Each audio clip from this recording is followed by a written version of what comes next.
So instead of thinking about one of the twins working with the homeless guy, it was actually both of the twins, Jongmin and Ian. So at the beginning of the episode, we see the gang talking about Dajong and Yongdo, basically talking about the reason why Yongdo said all of that because of his situation, and then eventually they played the blame game.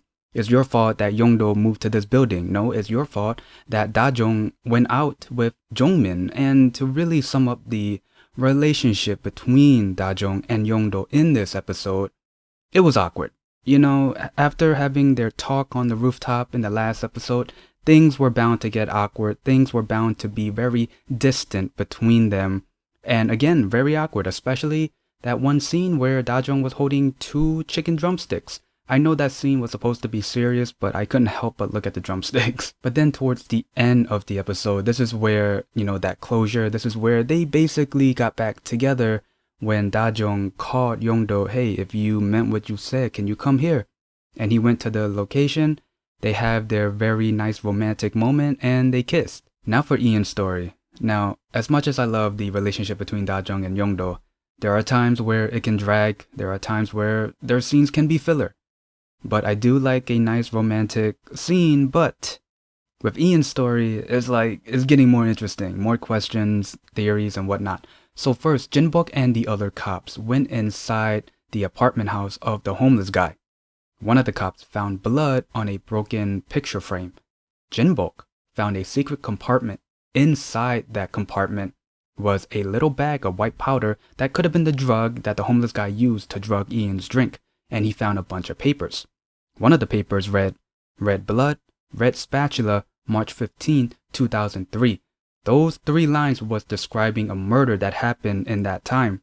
And it also read, 18-year-old led the man to a woman, and then we see that scene taking place. So we see one of the twins knocking on the door of a woman, and the homeless guy rushing in and stabbing her.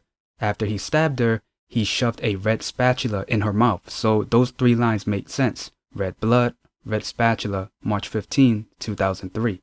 And as Jinbok is reading through the papers, we see the other murders taking place too. And it's the same murders that we already know at the beginning of this drama.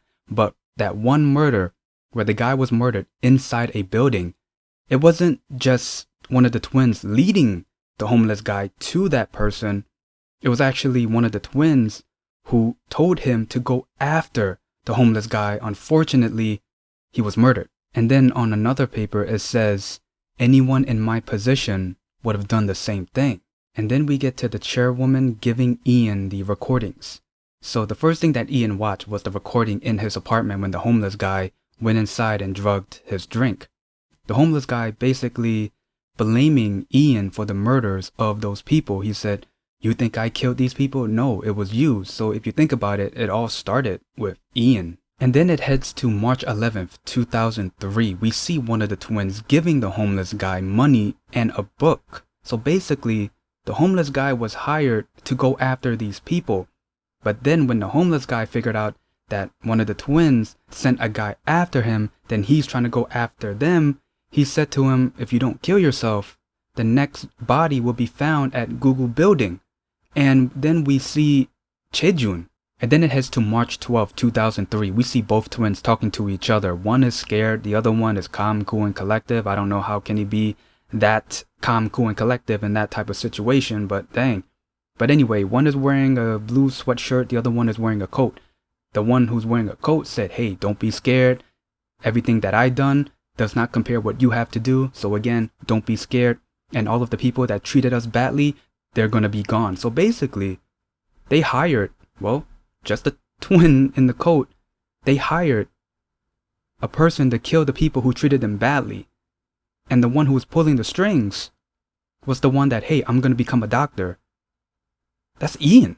So my impression on the episode, Ian's story again is getting really, really interesting. I have a feeling it could lead to his end. I mean, if Ian's the one that's been pulling the strings this entire time, even when the twins were 18 years old, then it could lead to his end.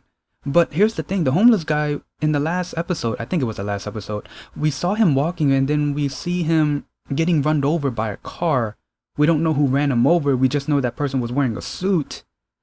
yeah, I really don't know what's going to happen there, but again, my my guess is it's going to lead to Ian's end, because if everything is right, Ian has been pulling the strings this entire time, even when they were 18 years old. So there's that. For Dajong and Yongdo, I don't know if they do have a part in Ian's story.